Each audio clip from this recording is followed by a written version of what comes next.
Manila Broadcasting Company. Sa balita, komentaryo, isyu, serbisyo publiko. Aksyon Radio! Sa Bacolod, Aksyon Radio! Aksyon Radio!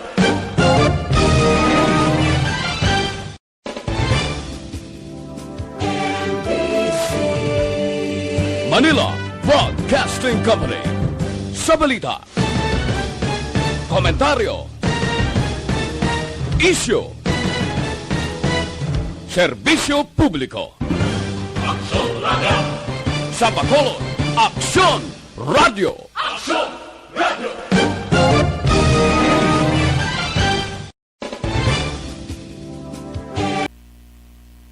The Evening Edition. Magadulong sa inyo sang mga nagapanguna nga balita lokal, national, international, sports, kag entertainment. Aksyon! Balita Evening Edition. Kag karon ang inyo news team.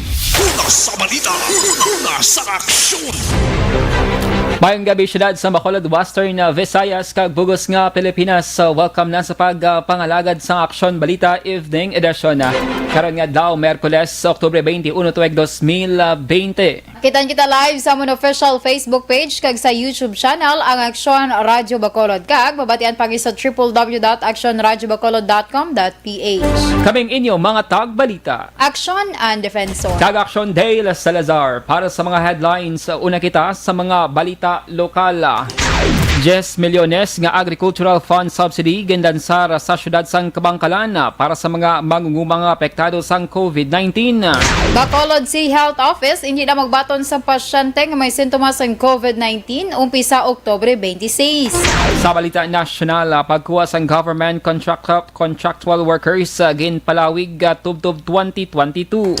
Mga hotel sa lugar nga ginpaidalom sa GCQ kag MGCQ ginatugutan na nga magka-operate sa full capacity. Kag sa atong balita international, mga pamatanon nanguna sa nagakatapikan sa nga panibag-o nga waves ng COVID-19 infection sa Greece.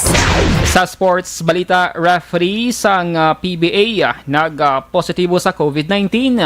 Kag sa atong balita entertainment, anay beauty queen nga si Shamsay Supsup ginakabig na nga nagdaog kag survivors ang tanan nga kandidata sa Miss Universe of Philippines. Una sa balita, una sa aksyon. Detalye sang mga balita lokal pagkatapos gid lamang sini.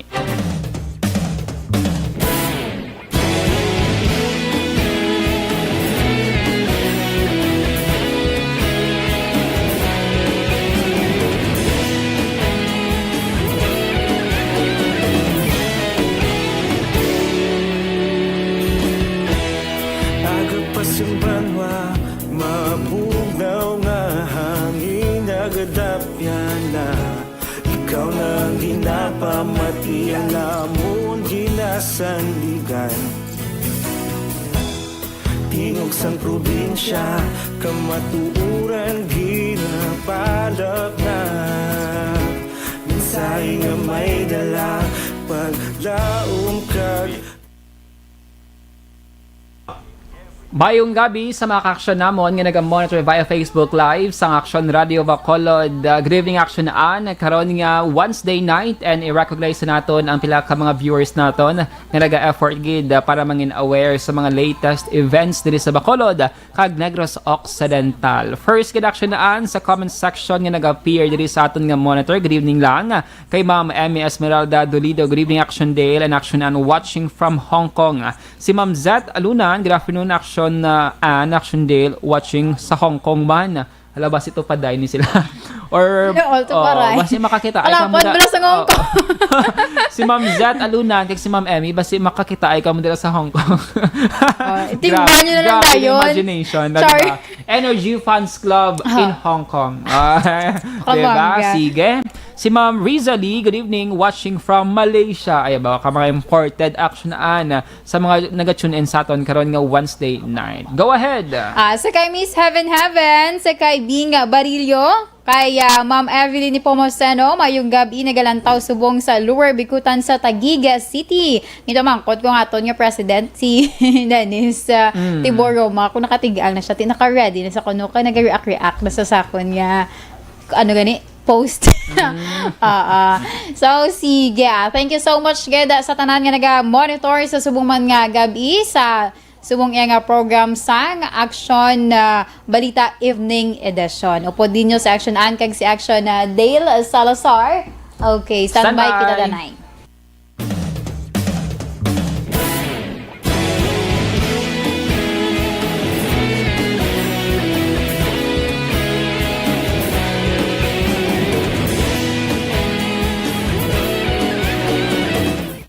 Una sa balita, una sa aksyon.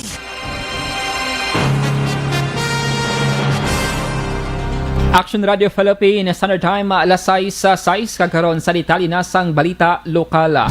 Ginlansar sa syudad ng Kabangkalan ang 10 million pesos nga 50-50 scheme program bilang suporta sa mga lokal nga mangunguma sa food security program. Nagtambong sa paglansar ang lideres ang nagkanilain ng mga Farmers Association, miyembro ng Sangguniang Panglungsod ng mga personnel sang City Agriculture's Office sa Demo Farm, Barangay Hilamunan, Kabangkalan City. Tuyo sang programa nga mabuligan ang sektor sang agrikultura sa ginapangatubang nga krisis dala sang COVID-19. Sa mensahe ni Kabangkalan Mayor Pedro Saico Jr., iyagin silingan ako ang mabulig sa mga programa gud mapasaka ang ilang income. May 72 ka mga Farmers Association sa syudad ang makabenepisyo sang sining programa. Sina kung abono ang ipanagtag pagi sa 50-50 scheme sa diin ang mangunguma ang magabayad lamang sang 50% sa market price ang 14 fertilizer hanggang nabili naman nga 50% ang pagabayaran naman sang local government. Ang unang grupo sa mga mangunguma ang maka-avail sang 3,571 kasako sang abono kag 4,237 naman para sa ikaduha nga batch. Ginabisuhan ni Provincial Disaster Management Program Division ng PD-MPD Negros Occidental Head Zepard Gerhard kay Lian ang publiko nga mag-aligmat sa mga trahedya nga mahimo tugahon sa maulanon nga tiyempo. Ini kasunod sa paglaslas ang buhawi sa barangay minapasok sa Banwa sang Calatrava kahapon. Sa diin 5 ka mga puluyan kag isa ka daycare center ang totally destroyed kag 17 pa ka iban ang partially damaged. Sunod kay Kailian, nagalaslas ang buhawi sa hindi mapaktan nga tion, labi na kontig ululan. Pila ka mga residente ang nagpadala pa sang video sa Action Radio nga nagapakita sang aktual nga paglaslas ang buhawi. Wala man sa nasamaran nga persona kag wala man sang evacuation. Oktubre 2 ang ginanunsyo sa Philippine Atmospheric Geophysical and Astronomical Services Administration na pag-asa ang pag-umpisa sang La Nina nga posible magalawig tubtub sa unang nga kwarter sang 2021. Yes, mga open spaces usually naga-drive din na siya, especially sa mga lugar no, sa mga dagat no, like ang atong mga kumakita natin mga water spouts no, ang mga open areas sang atong mga kabukiran no. Ang kabahin sa pagpahayag ni PD-MPD Head Negros Occidental Zepard Gerhard Kailian. Umpisa Oktubre 26, hindi na magbato ng Bacolod City Health Office o CHO sa mga pasyente nga may sintomas ng COVID-19. Suno kay Bacolod City Administrator M ang tuyo sang tikang nga maproteksyonan ang iban nga mga pasyente, ilabi na mga nagabusong nga matapikan sang COVID-19. Suno kay ang nagapakita sa daily report sa Emergency Operations Center o EOC, masami nga may mga nagabusong nga nagapositibo sa COVID-19 kag nagahimo sila karon sang pagtuon. Planong sang EOC nga magsapol sa Philippine Obstetrics and Gynecology Society o PGS para mahibaluan ang ginatunaan sini. Mayoriya sa nagabusong nga mga pasyente nga regular nga nagapakonsulta sa lying-in clinics ang CHO. Ginpathag ni ang mga pasyente nga may sintomas ng COVID-19 ang akomodaron sa Bacolod Respiratory Outpatient Center nga magaserbe nga catchment area sang syudad. May mga symptoms similar to COVID-19. For example, mga nagka-cough, gahilanat, mga influenza-like illness, kag mga respiratory illnesses. I-refer na lang ni sila direkta dito sa aton Bro Center. Dapat yan si Bacolod City Administrator M ang Ginpahayag ni Bacolod Vice Mayor Elcid Familyanan nga maayo nga balita ang pagtugot sa National IATF nga pag-operar sa mga hotel sa full capacity sa mga lugar nga ginpaidalom sa General Community Quarantine kag Modified General Community Quarantine. So kay familyaran ang chairman sa Bacolod IATF, good news ini para sa ekonomiya sang pungsod kasunod nga gintugutan naman ang pagbiyahe. Apag sunod sa Vice Alcalde, tubtob sa karon, wala pa sang patod nga health protocol ka guidelines sa pagbiyahe diri sa Western Visayas, kag may natalana pa nga pagsapol sa tanan nga LGUs sa region, kung sa region para palarehas ang ipatuman nga pulisa. Ginehemplo sa Vice Alcalde nga ang probinsya ay nagapatigayon sang swab testing sa mga nagaabot samtang wala naman ang Bacolod. Sa madumduman, damlag lang may kapin-apat ka mga sakada nga gikan sa Antique nga nag-abot sa Negros Occidental ang nagpositibo sa COVID-19. Sa dugang pangabalita lokal, pagatunan pa sa sangguniang panglungsod sa Bacolod ang graduso ni Bacolod Mayor Bingley Nardia nga 2.6 billion budget para sa 2021 na.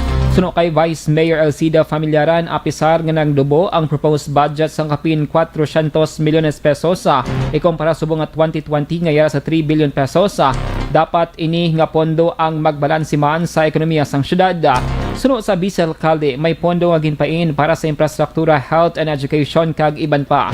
Ginkaroban sa Vice Alcalde nga wala pa sang finality ang proposed budget sa kada talatapan. Hagin ang posible magbago pa depende sa budget hearing nga patigayunon sang komitiba ni Councilor Cindy Rojas bilang chair sang Committee on Finance and Appropriations. Suno kay familyaran, mahimo nga mabuhinan ang proposed budget sa isa ka talatapan pero hindi pwede nga magsaka depende sa ilang pagdepensa sa budget hearing. Ginsorpresa kay nasangagas ang Highway Patrol Group kag PNP Crime Laboratory Negros Occidental Police Provincial Office ang pila ka mga balagyaan sang second-hand nga salakyan kay iwan pa nga mga second-hand motor parts sa syudad sa Bacolod. Suno kay HPG Head Police Captain Roberto Mariano, isa ini ka synchronized one-time big-time visitorial inspection sa mga second-hand car dealers nga tuyo mo pa siguro kag kompleto ang dokumento sa mga negosyante sa pagbaligya sa mga second-hand nga mga salakyan. Dugang pa ni Mariano, ila ginausisa kag ginakuhaan sang sample ang mga makina kag iban pa nga parte sang salakyan. Magapangatuwang naman sang kaso ang sinuman nga second-hand dealers ang mapamatud-an nga tampered motor engine ang ila ginabaligya. Sa balita, nasa aksyon! Lasay sa 13 Action Radio Philippines Standard Time DTS. Hindi pa rin natatapos ang laban natin sa COVID-19. At sa labang ito, isa sa pinakamahalagang armas natin ang tamang impormasyon. Importanteng maalam tayo kung paano ba natin mababawasan ang tsansang mahawaan tayo ng COVID-19. Pero, ano nga ba ang alam natin ngayon tungkol sa pagkalat ng COVID-19? Base sa kasalukuyang pag-aaral, ang COVID-19 ay sumasama sa droplets sa tuwing may umuubo, bumabahing, kumakain, nagsasalita o kahit sa paghinga. Kadalasan, hindi natin namamalayan ang pagtalsik ng mga droplets na ito dahil hindi sila nakikita. Ano naman ang magagawa natin para maibaba ang exposure natin o tsansang magka-COVID? Kailangan nating maibaba ang exposure mula sa virus tuwing nakikipagsalamuha tayo sa iba. Isa sa pinakamainam na tool ang face mask upang mabawasan ang ating exposure at ang pagkalat ng COVID-19. Kaya naman, face mask ang bida topic natin for today. Binabawasan ng mask ang tsansang makahawa at makapanghawa tayo sa ibang tao. Ayon sa current studies, kaya nitong bawasan ang ating risk of infection ng 67%. And welcome back sa aton nga sa Amoy na problema ni Nanay Roberta Diamante, 68 years old. live. So, sige, diri na kita sakay. Ano ning iya nga ngalan? Hindi ko ma-mention din. Okay, ngalan niya si Brenda. Sige, ma'am, thank you so much, Gid. Sakay Ma'am Lisa Monte Castro, good evening. Watching live on Facebook from Doha, Qatar. Thank you. Sakay UPC Jima Jima Hilado Corativo, good evening. Sige, good evening man. Sakay Oo, thank you so much. Good sa imo sa liwat, Ma'am Brenda. Sakay Sara Palmes Villarde. Good evening everyone, like and sharing. Wow, thank you so much. Ang ginamin niya ni Goro, natapos siya na like and share. Sige, thank you so much, good Ma'am Sara Palmas Villarde.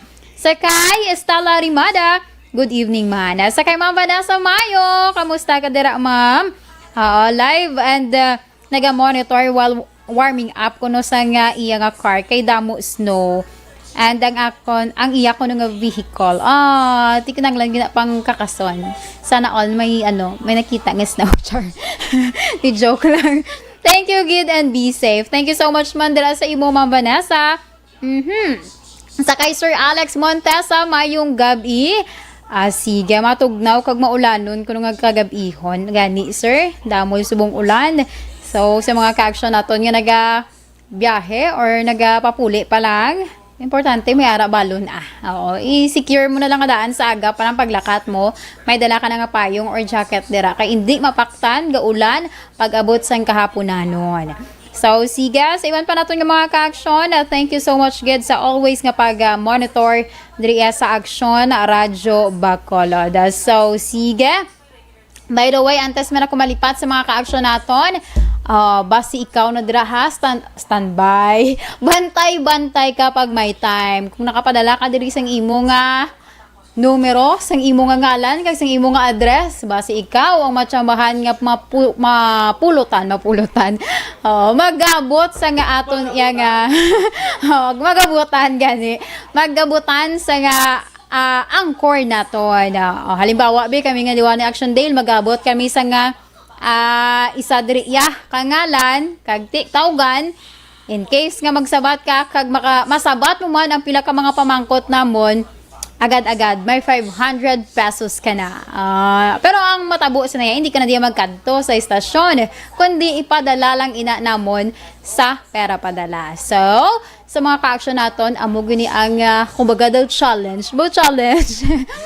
Challenge nga dapat tutok ka from morning up to 11 p.m.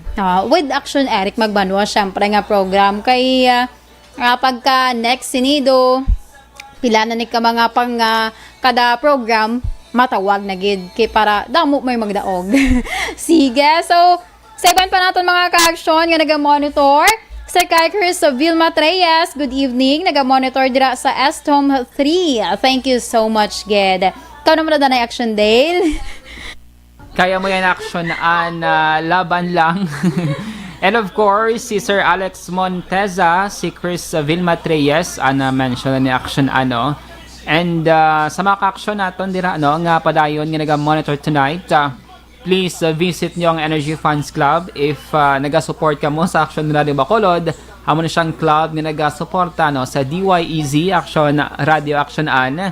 Kag i-welcome ka mo dira sang mainit-init sang aton sini nga mga opisyales sang Energy Funds Club Action. Ay basi bala magsunggod ni Action Dale sa kay Vice Press. Si Press lang ginlawag ko kagina pas magsunggod din si Vice kag si Secretary. Sa kay Vice Press Regent Tan Villalon, sa kay Secretary Anthony Jones Havilio Siblano. Standby Action An. Hindi pa rin natatapos ang laban natin sa COVID-19. At sa labang ito, isa sa pinakamahalagang armas natin ang tamang impormasyon. Importanteng maalam tayo kung paano ba natin mababawasan ang tsansang mahawaan tayo ng COVID-19. Pero, ano nga ba ang alam natin ngayon tungkol sa pagkalat ng COVID-19? Base sa kasalukuyang pag-aaral, ang COVID-19 ay sumasama sa droplets sa tuwing may umuubo, bumabahing, kumakain, nagsasalita, o kahit sa paghinga.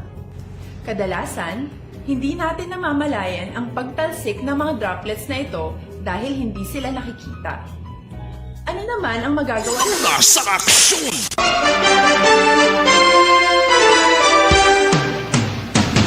Lasay sa 20 Action Radio Philippines Standard Time kagkaron sa detalye na sang balita nasyonal.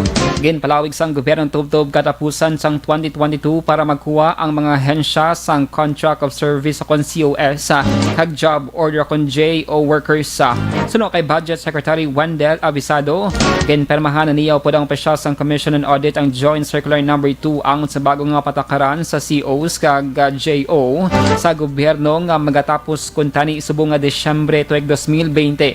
Nasaad sa circular nga ang mga hensyang pwede nga magkuha sang serbisyo sang bago nga COS kag JO pagi sa individual contract kag pag-renew sang ila individual contract sa tubtob Disyembre 31 tuig 2022. Suno kaya avisado gin palawig ang hiring bangod sa pandemya kag bangod man nga kinahanglan ini sa mga ahensya sang gobyerno. Pero gin klaro sang DBM nga ang padayon nga pagkuha sang contractual workers sa mga talatapan sang gobyerno ang nakadepende sa ila nga budget. Ginanunsyo ni Tourism Secretary Bernadette Romulo Puyat nga ang Department of Tourism ginhatagan sang otoridad sang Interagency Task Force Against COVID-19 nga i-determine ang allowable operation capacity bisan tubtob 100% sa mga hotel lakip ang staycation hotels sa lugar nga ginpaidalom sa Modified General Community Quarantine ukon MGCQ kag General Community Quarantine ukon GCQ. Sunukay Puyat ang desisyon nga magbukas ang full operational capacity magadepende sa desisyon man sa management sang hotel kag dapat magasunod sa safety guidelines. Dugang panipuyat ang hotels kay iban pang accommodation establishments hindi mahimo magka-operate sang staycation kag temporary quarantine facility tungod hindi pwede nga updon ang mga bisita kag gina-quarantine.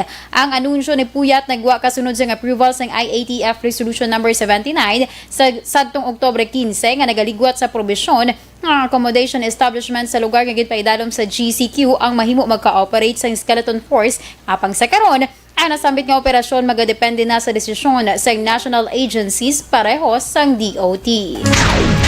Nagadabong numero sa mga OFWs nga nagapabilin sa mga quarantine facility sa Metro Manila samtang nagahulat sang resulta sa ilang swab test. Suno kay Labor Secretary Silvestre Bello III, masobra 6,000 ka mga OFWs na nagapabilin sa 121 ka mga hotel nga gingamit sang dole bilang quarantine facilities bangod sa mahinay nga swabbing process. Suno kay Bello, minimum nga 1,000 tubtob 10,000 ka mga OFWs na nagapauli sa pungsod sa Oktubre 15. Ginehemplo ni Bello nga sadto isa o kung duwa lamang kadlaw nagagwa ng resulta pero karon nagalawid ni tubtob isa ka semana. Una na ang ginuntat sang Philippine Red Cross ang pagproseso sang swab test sa mga gina-repatriate ng mga OFWs bangod sa utang sa PhilHealth nga naglabot na sang masobra 900 milyones pesos.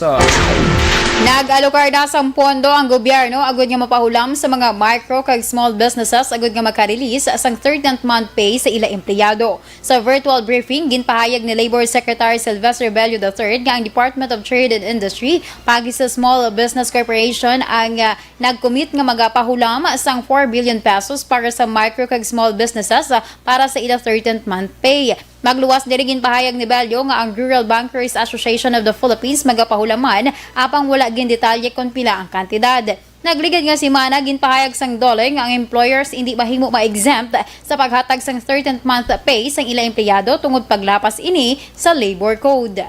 Sa balita, nasa aksyon! Lasay sa 23 sa Action Radio Philippine Standard Time detalye sa balita international sports ag entertainment pagkatapos gid lamang sini.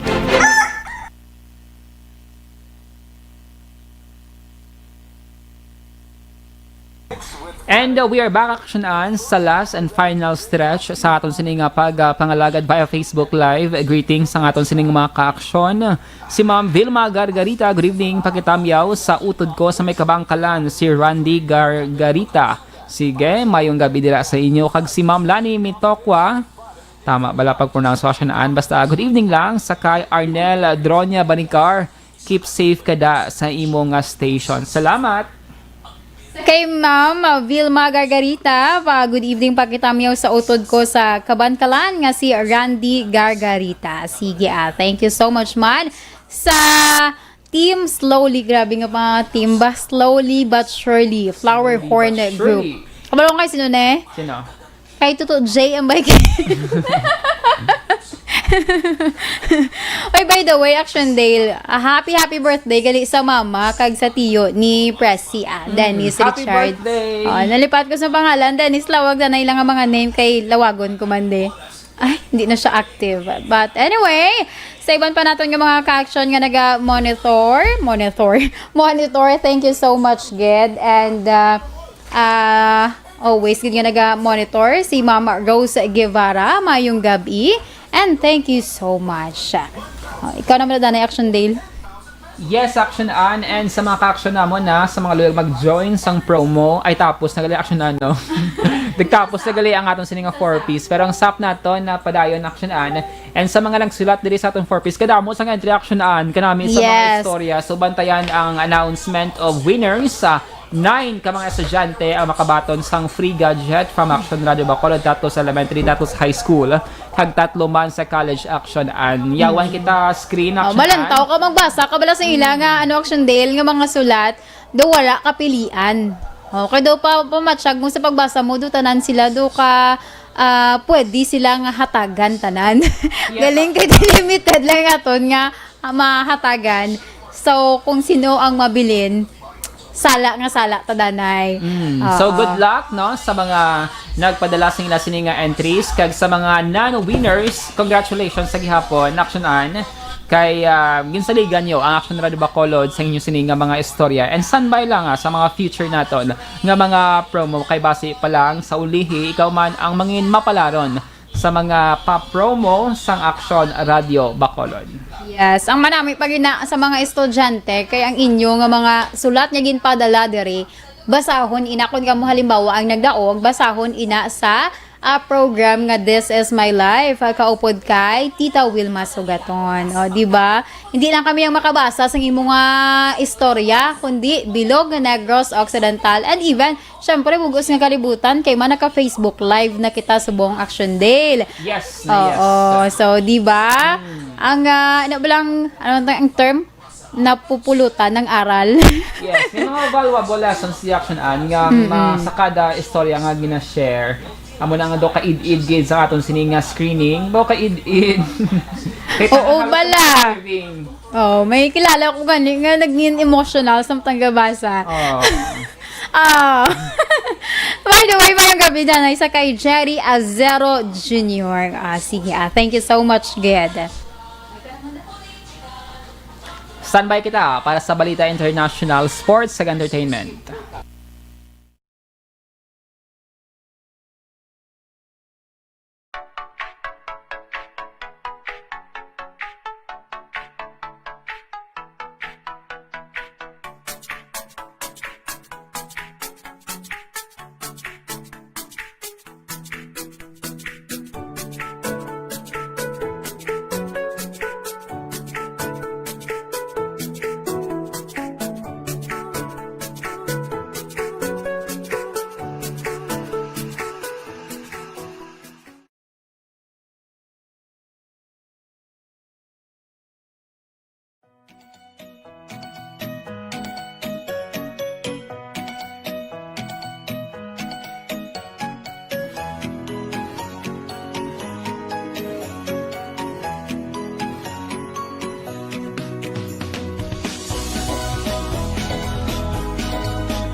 sa aton balita international, mayoriya sa mga natapikan sa panibag-o nga waves ng COVID-19 infections amo ang mga pamatan-on. Ang Greece ang may kabilugan na sa karon nga 667 ka bag-o nga kaso kag 8 naman ang bag-o nga napatay. Sunod sa epidemiologist nga si Gikas Magyorkinis, ang pandemic nagapakita sang klaro nga senyales nga ini ang padayon nga nagalapta. Kagin pahayag nga 60-70% sa nagaedad, 18-39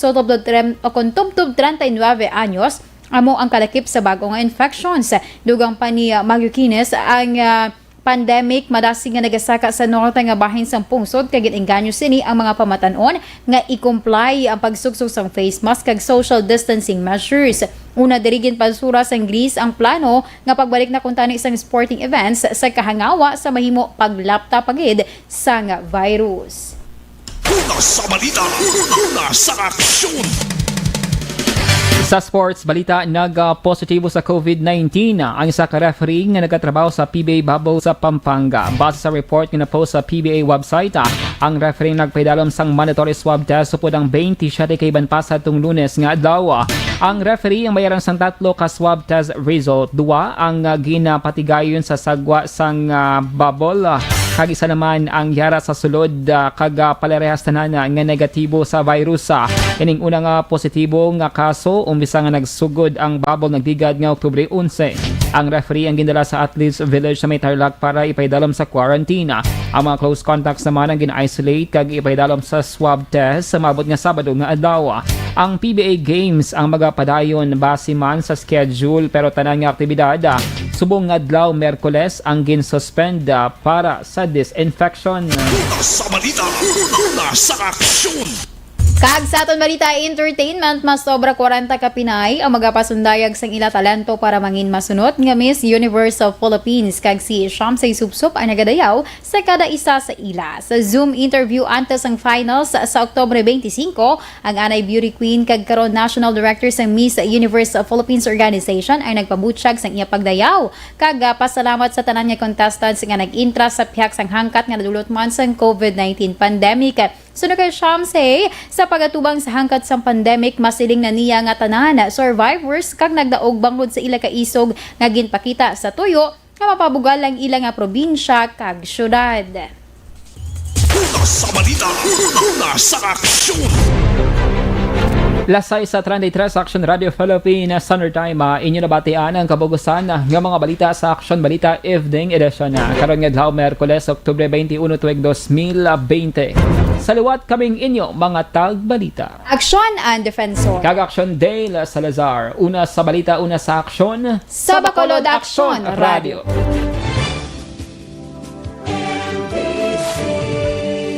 Manila Broadcasting Company. Sa balita, komentaryo, isyu, serbisyo publiko. Aksyon Radio. Sa Bacolod, Aksyon Radio. Aksyon Radio.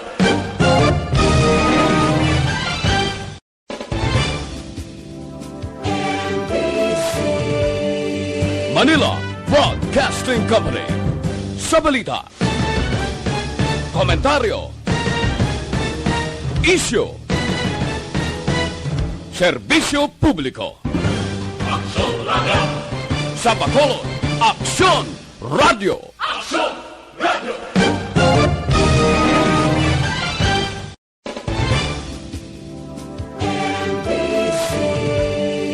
Manila Broadcasting Company. Sa balita, komentaryo, isyu, serbisyo publiko. Aksyon Radio. Sa Bacolod, Aksyon Radio. Aksyon